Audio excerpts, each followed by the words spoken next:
শুধুমাত্র যে নারীরই লজ্জা থাকে তা কিন্তু না, একজন পুরুষেরও সম্মানবোধ থাকে, তারও সন্তান আছে ঘরে, তাদের কাছে সে লজ্জিত হয়।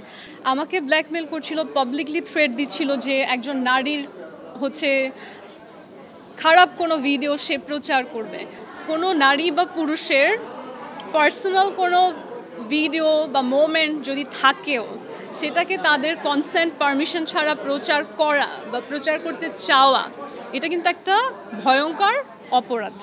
আলহামদুলিল্লাহ ওই যেই জায়গাটায় সে আমাকে বাজেভাবে উপস্থাপন করতে চায়, ওই জায়গাটাতে আমার ইতিহাস হচ্ছে সাদা কাগজের মতো পরিষ্কার।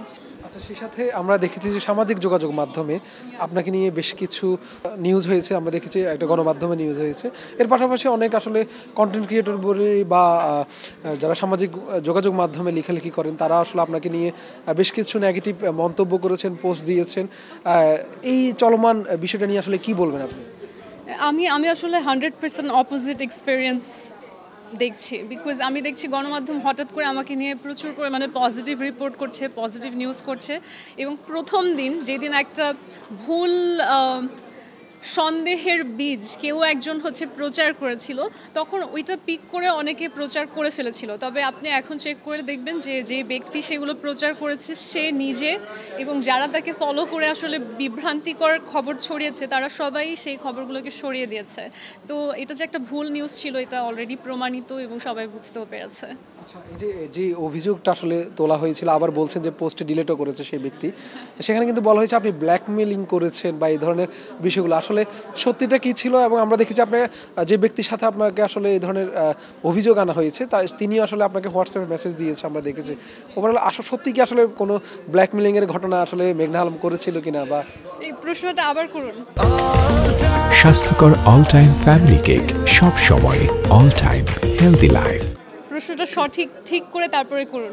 এই যে সামাজিক যোগাযোগ মাধ্যমে আসলে যে পোস্ট দিয়েছে পরবর্তী সময়ে, আমার পোস্টগুলো আপনি দেখেছেন? আমার পোস্টগুলো দেখে আপনি কি বুঝেছেন? না, এই যে অভিযোগটা আপনি তো দিয়েছেন, অভিযোগ কেউ করে না। কোনো একজন ব্যক্তি আমাকে এবং অন্য একজন ব্যক্তিকে ব্ল্যাকমেইল এবং হ্যারাস করছিল। আমাকে ব্ল্যাকমেইল করছিল, পাবলিকলি থ্রেট দিচ্ছিল যে একজন নারীর হচ্ছে খারাপ কোনো ভিডিও সে প্রচার করবে। আমি আলহামদুলিল্লাহ লাকি যে ওর কবর পর্যন্ত যদি খুঁড়ে, নিজের জীবনের শেষ দিন পর্যন্ত যদি খুঁজে, তাও কিছু খুঁজে পাবে না। কারণ আমি অনেক আগেই পরিষ্কার করেছি, কারণ আলহামদুলিল্লাহ ওই যেই জায়গাটায় সে আমাকে বাজেভাবে উপস্থাপন করতে চায়, ওই জায়গাটাতে আমার ইতিহাস হচ্ছে সাদা কাগজের মতো পরিষ্কার। সো সে যদি খুঁজতে থাকে, he can West all his time, কিছুই খুঁজে পাবে না।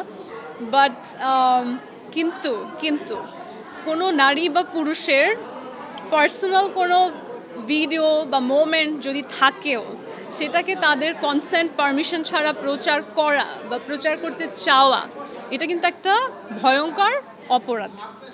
সেই ভয়ঙ্কর অপরাধে আমি যদি আজকে একটা স্টেপ নিতে চাই বা নেই, তাহলে কিন্তু এই ব্যক্তিটা অ্যাজাইলাম সিকার, অন্য একটা দেশে সে আশ্রয় আছে। আজকে যদি আমি সেই দেশের সরকারকে অবগত করি যে সে কেমন করে একজন পুরুষের, আমার তো কিছুই সে আসলে শো করতে পারেনি, একজন পুরুষের নগ্ন ভিডিও সে শেয়ার করেছে তার অনুমতি ছাড়া, এবং সেই পুরুষ কিন্তু ভয়ঙ্করভাবে ট্রমাটাইজড। সে তার পরিবারে, সমাজে মানুষকে তো সে জবাব দিতে পারছে না যে এগুলো কী হলো। হ্যাঁ, এখন সেই ছবিগুলো এআই নাকি অরিজিনাল আমি জানি না, কিন্তু একজন পুরুষকে যেভাবে সে লাঞ্ছিত করেছে, শুধুমাত্র যে নারীরই লজ্জা থাকে তা কিন্তু না, একজন পুরুষেরও সম্মানবোধ থাকে, তারও সন্তান আছে ঘরে, তাদের কাছে সে লজ্জিত হয়। তো সে যেই কাজটা করেছে যে ওই পুরুষের কনসেন্ট ছাড়া ওনার কোনো একটা ভিডিও সে আপলোড করেছে, এটা একটা ভয়ঙ্কর অপরাধ। এটা যদি আমরা আজকে আমেরিকার সরকারকে জানাই, তাহলে প্রথমত তার অ্যাজাইলাম ক্যান্সেল হয়ে যাবে এবং এই ব্যক্তির তখন পৃথিবীতে যাওয়ার কোনো জায়গা থাকবে না। আমাকে প্রতিটা সাংবাদিক সবাই বলেছে যে আপু আপনি মামলা করে দেন, আপনি মামলা করে দেন। আমি কেন করছি না, আমি জানি না সে যে ব্যক্তি আমাকে নিয়ে এরকম অপপ্রচার করার চেষ্টা করেছে সেটা দেখবে কিনা। আমার কিন্তু কোনো দুর্বলতা নেই, আমি করছি না তার কথা চিন্তা করে।